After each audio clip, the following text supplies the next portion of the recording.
Geek Tank Radio on 98.1 The Max.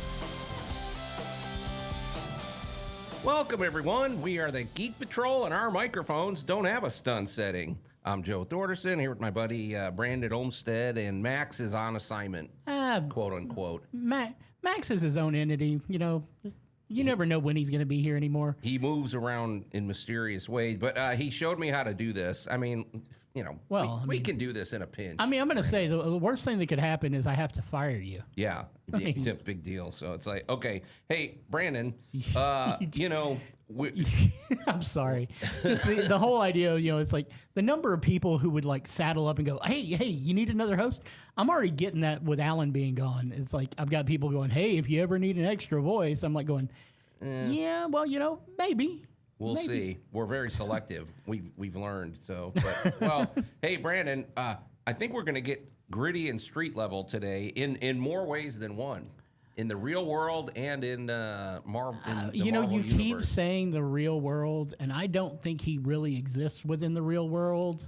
I don't know. Well, we're about a week behind on this, so later in the show we're going to talk about Banksy because Banksy. I'm a fan. I know people have their theories about who he is. Right. I choose not to go down the rabbit hole. I don't care. Maybe I know who he is, but I'd rather not know who he is. I'll throw this out here just because, you know, we all know that you have two major loves. Yeah. And one of those loves is Batman. The other one's the Cubs.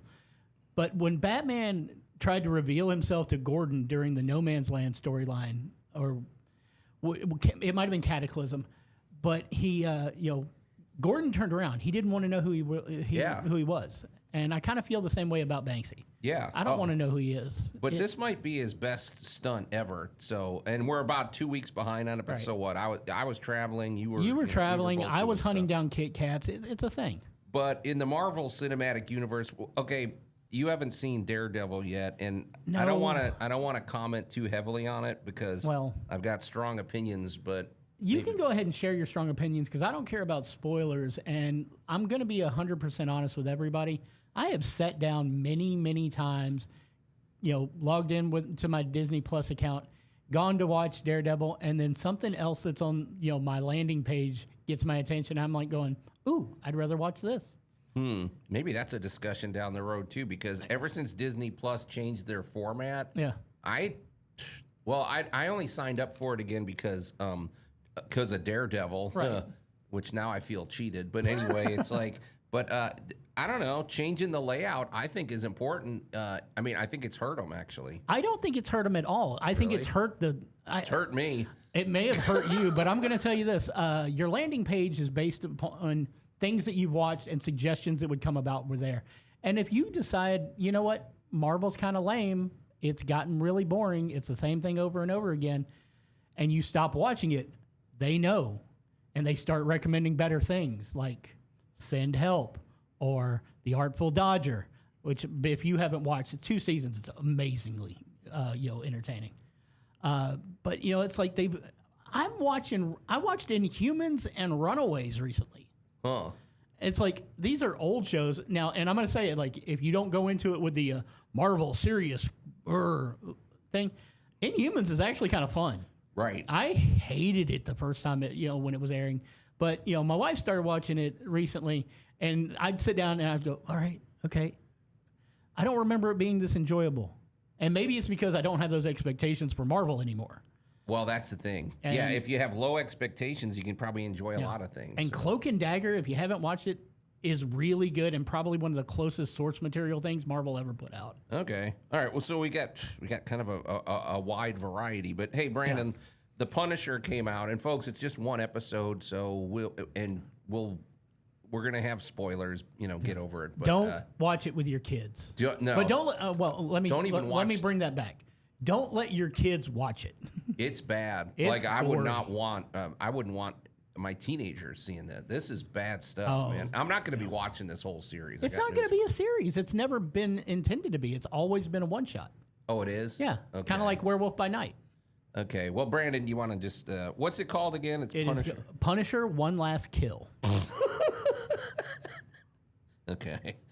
But he's sort of freaking out here, and I don't understand this part of the city he's living in. It's like some, I don't even know what. It's like some war zone. Yeah, it's it doesn't seem sustainable. It is part of the post Wilson Fisk, New York.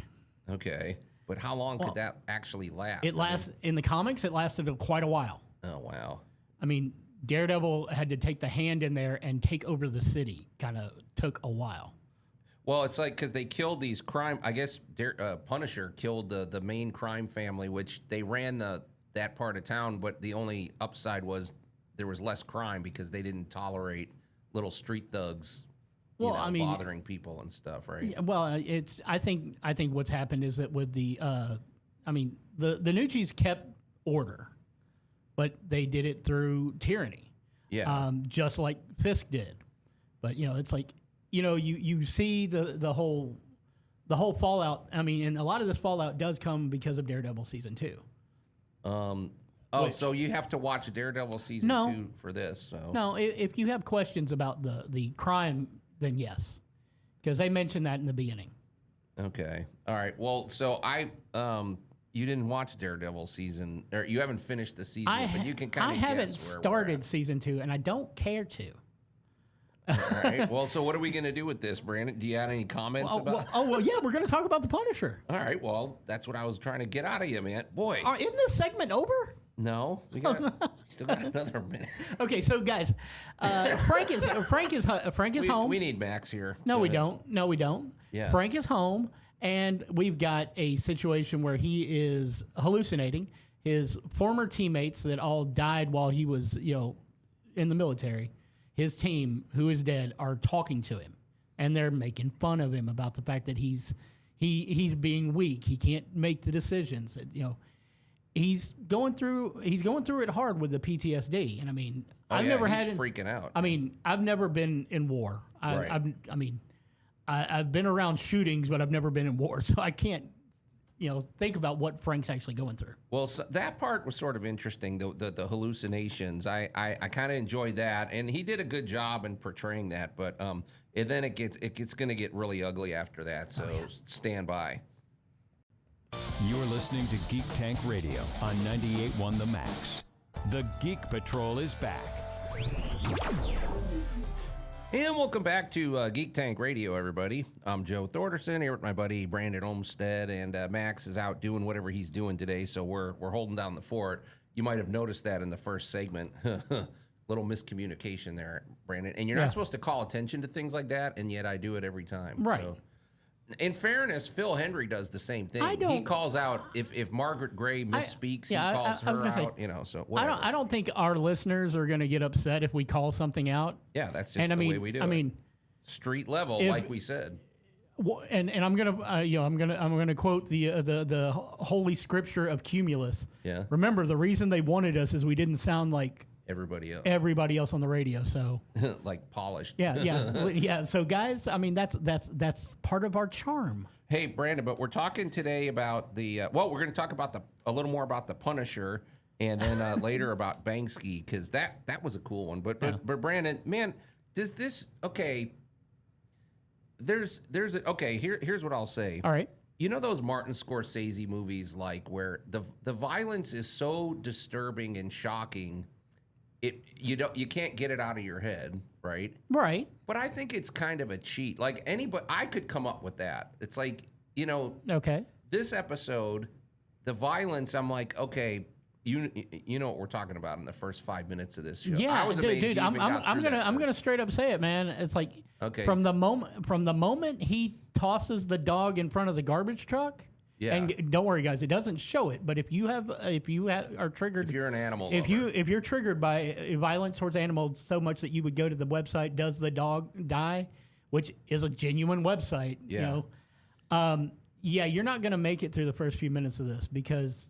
Well, they're trying to show you just how depraved the city has become. Yeah, it's fewer. This I'll just say it. This nice homeless guy. He seemed like to have a good heart. He was taking care of his little dog, and he said the thing I won't forget, Brandon, is he goes, "You're gonna eat today." Like he had some food for the dog. Yeah. And he's feeding the dog, and then these thugs come up and kick the guy in the head, take his dog, and joke around and throw it under the truck. Right.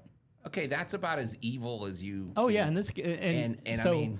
I'll be honest. It took me out of the show because it was so awful. I'm like, okay. And I'll be honest, it's like I missed a lot of pertinent information that was going on in the midst of all that because I just kept going, when am I going to see this guy get his comeuppance? Right. And we're going to go spoiler heavy. Don't worry, people. He gets his comeuppance.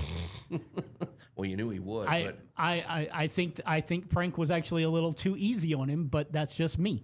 So Brandon, but then the Punisher, he's it's odd though because I mean the guy does kill a lot of people. He's a murderer, and yet when he was there at the beginning of the show, not doing the punishing, he's sitting there trying to restrain himself. He's sitting there. He locked up his guns. He told his dog, you kind of don't like that either. It's weird. It kind of, what does it say about us? It feels like he's given up, and especially since you see him walk through this area.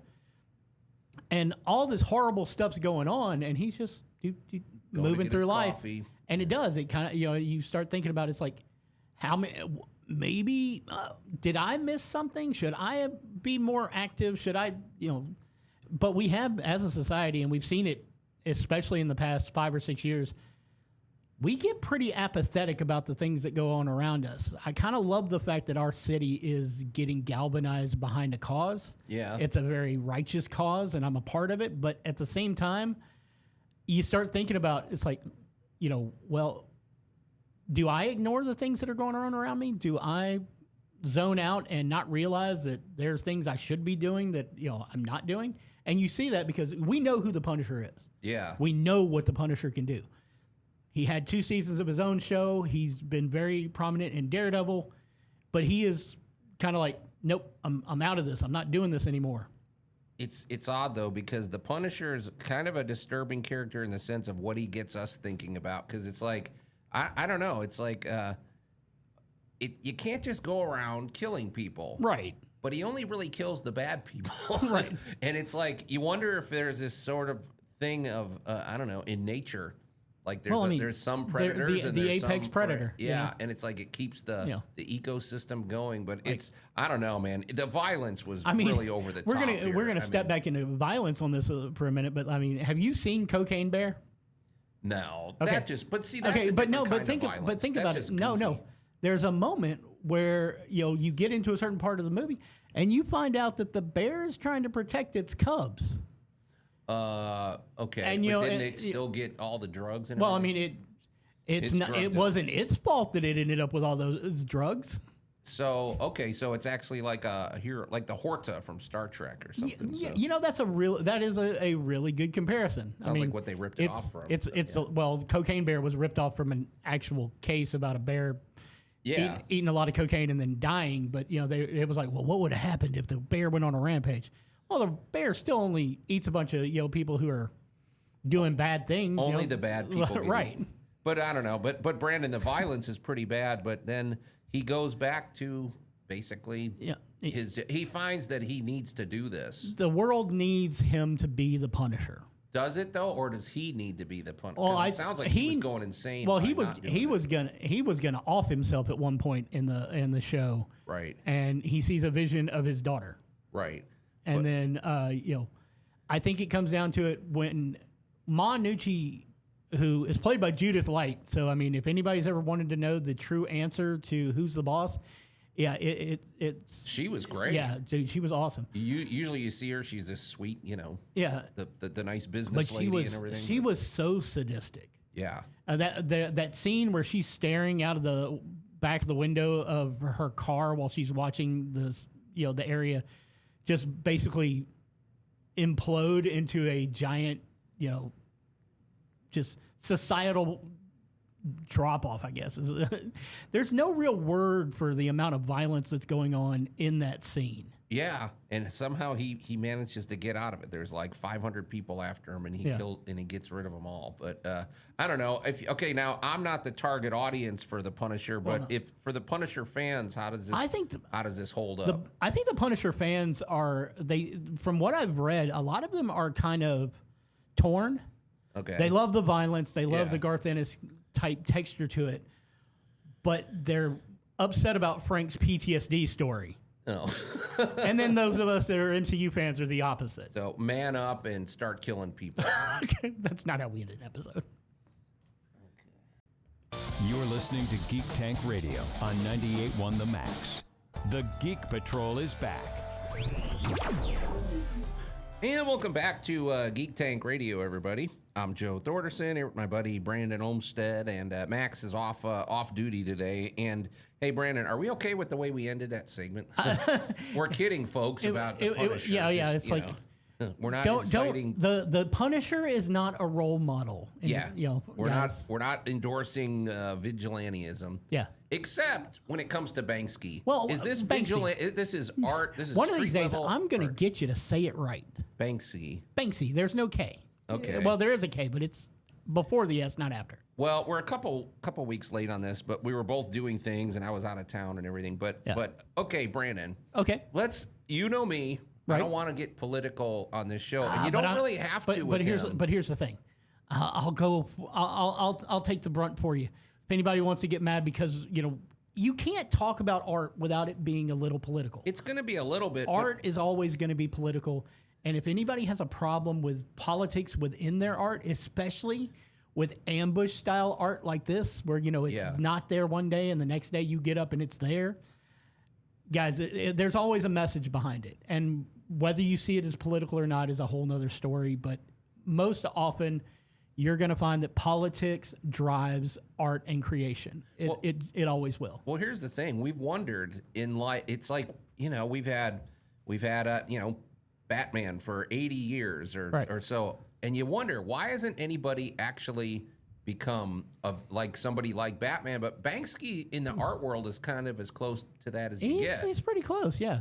So I don't know, but so this, I guess most people know about this statue. It was in one day, it's not there. They wake up the next day, and somehow he had gotten, and it's big, right? It looks like it's about 25 feet it's tall. Like just on a random Wednesday morning, you walk, you wake up, you walk through Waterloo Place, and boom, there's a new statue. This is a public place with lots of history. I have to imagine there's security cameras. How would there has to be. It's London. There's electronic eyes everywhere. You cannot escape public footage in London, so there has to be footage. Yeah. Well, unless he hit the whole place with an EMP pulse before he did it. Well, that's what I'm wondering. I'm wondering, did he do something to distract? Like, okay, whatever. Somehow he got a whatever you call those cherry pickers or something.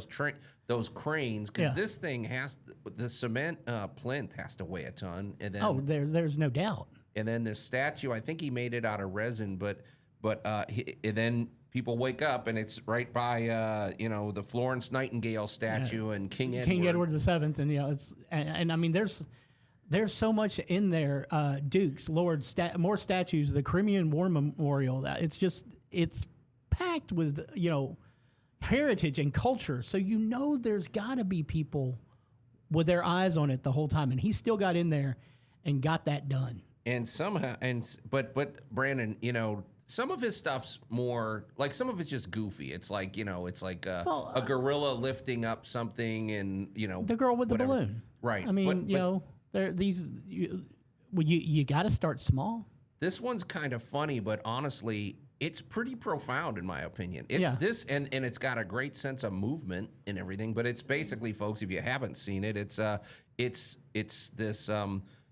It doesn't say who it is. We can kind of all interpret our own people. You can kind of interpret, I think, whoever you want. I think the individual in the statue actually portrays more of an ideal, right, than any actual person. But we all know people who are like this, right, who are so blinded by one thing that they don't realize they're walking off a cliff. Yeah, the person's walking very boldly. They're holding a giant flag, and the flag's blowing across their face. So they can't see where they're going. Proudly, but they're about to walk off a cliff. Right. That's pretty. I kind of want one of these, man. It's a if little nothing mini else, version. I'd totally put one of those on my desk. Yeah. Right between my Batmobile and my Millennium Falcon Legos. It's a good lesson. I mean, it's actually it's good life lessons. Yeah, I mean, it's basically. I mean, my own personal interpretation is to not be blinded by, your ideals, you're gonna miss something if you are just like all about one thing. Right. I know it's in London, but come on, we've seen enough, people who get behind one thing, whether it be a religion or or a political stance or just the idea of their own anarchy, that they get blinded by their cause and then, whoops, there they go. Yeah. Well, as a matter of fact, I think it goes beyond that. I think it could be anything because how often have we said, let your geek flag fly? How often, even in things like, Star Wars fandom, have we seen this sort of attitude portrayed? Like, this is not Disney, Disney Star Wars killed or whatever. Right. Meanwhile, and they're marching with their flag off the cliff. Meanwhile, you're missing Maul Shadow Lord, which is probably one of the best Star Wars things that's been put out since before the prequels. Sure. I mean, Andor or Rogue One or any, there's a lot of good there's a lot of good things, but you get so blinded by your own rage and again, we've seen the grifters who turn their rage into money on YouTube because once they tell you you've got to be angry at this, well, you want to be part of the in crowd, you're going to be angry about it. Brandon, you've followed this stuff. You're more in tune and you probably have a guess who Banksy is, but I don't really want to know. I mean, I've never gone down that rabbit hole of trying to figure it out. I don't really want to know. I don't think it's one guy. Okay, really? Okay, what's your theory? All right. I mean, I want to hear this. So I am more thinking that there is I'm not going to say consortium. I mean, there's one guy who kind of leads it all, but I think that there are other people involved that help to hide him. He's a team. Yeah. Well, yeah, I would think he needs help for sure. First of all, a chalk graffiti on the side of a building, one thing. This statue, there's not one man that did that. The question I have, though, is Banksy is an ideal. He's like, again, bring it up, Batman. He's like Batman, but and then the thing I'm thinking about is like, okay, I can't figure out how he can monetize this other than just getting more people to, I don't know. To me, that's what I like. It seems like very pure art. Like, this had to cost him a lot of money to make the statue, to get the crane thing, to hire all these people, and it's not like he can just sell it. So. Right. But anyway, we're going to have a few parting thoughts about the artist Banksy when we come back here on Geek Tank Radio. You're listening to Geek Tank Radio on 98.1 The Max. The Geek Patrol is back. And welcome back to Geek Tank Radio, everybody. I'm Joe Thorderson here with my buddy Brandon Olmstead, and just us. Max is gone. He's out, hopefully accomplishing some stuff. But you made it sound so final.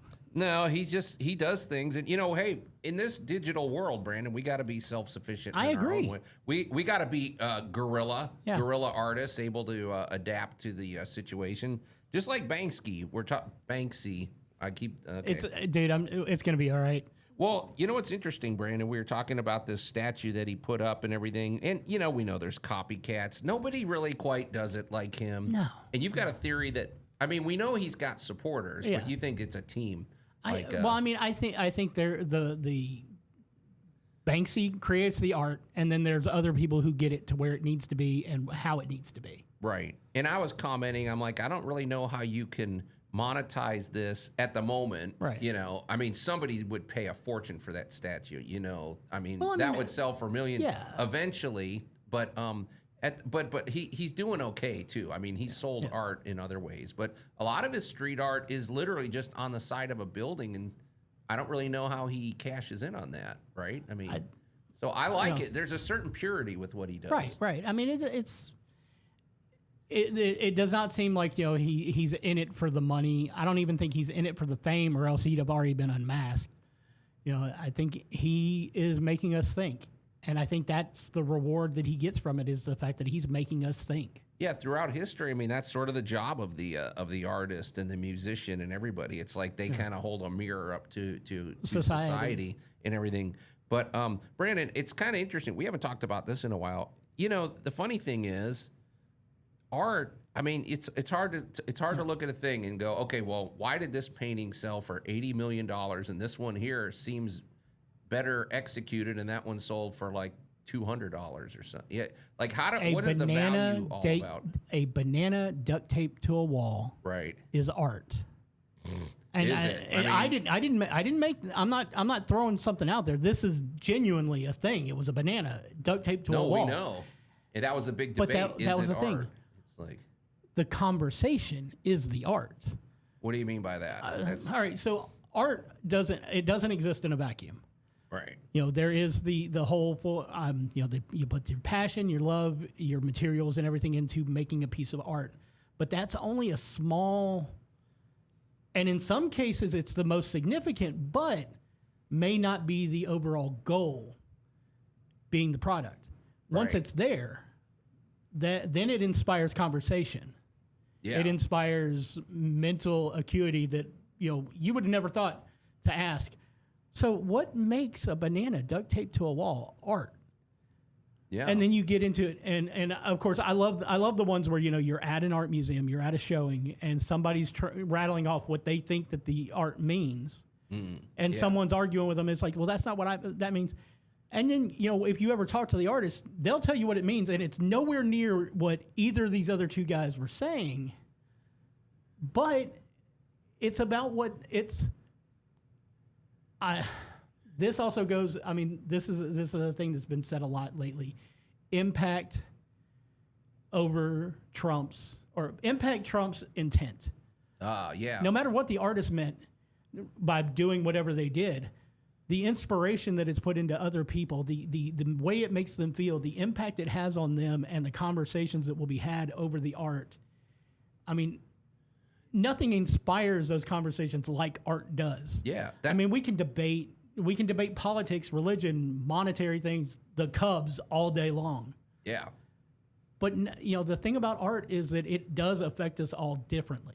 I think the beauty of it too, and especially is that we said this about like the Joker movie a few years back, how it could mean you could have 100 people, and 100 people, they'll have 100 different opinions about what the actual movie meant or what was actually even real. Right. And that's what I like. So if people are going to sit there and try to categorize things, you don't need to. And to me, if a piece of art affects everybody differently, to me, that's about the most impactful you can get, man. It's why my favorite part of the conventions has always been what new piece the artists that we bring in are going to have. Right. It's like, because, you can look at, any piece of art and go, all right, I see what this is on the surface.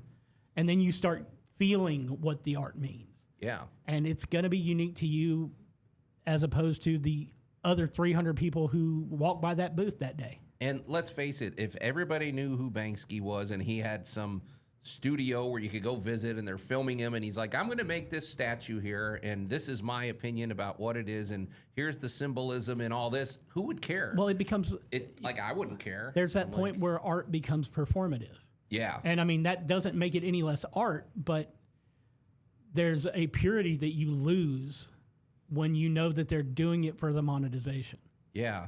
I guess that's also, I wonder why a lot of bands, their music is better in their early years when they're hungry and they're passionate and whatever. Yeah. And then they become multimillionaires and their music goes down the toilet. And then they just go, all right. Yeah. The big hit off last album it sounded like this, so we're gonna make it sound like this again. Yeah, I don't know, man. But I wonder, let's see, I think they said this is gonna stay up for a while. I don't know that. I don't know. I don't think the ruling. He didn't get permission to do this. No, but it doesn't seem to be causing any offense or any spectacle. Right. It fits where it's at. And I don't think he was being critical of any of the historic figures. I mean, Florence Nightingale. Who's going to argue with her? I mean, there's a statue. of her nearby. I am sure there were people who argued with her at that time. Like, I don't want to take that. Yeah. But it's like, I don't think he was. It wasn't critical of them. I think it was just this was a bold, public place to put this thing. Well, I mean, I think, and again, I think it might have been to inspire people to think outside the box, because if you're just following whatever flag you're flying, you're going to fall off a cliff. Yeah, and like I said, I think it's true for a lot of things. I think it's just a call to be open-minded. Yeah. And don't have tunnel vision.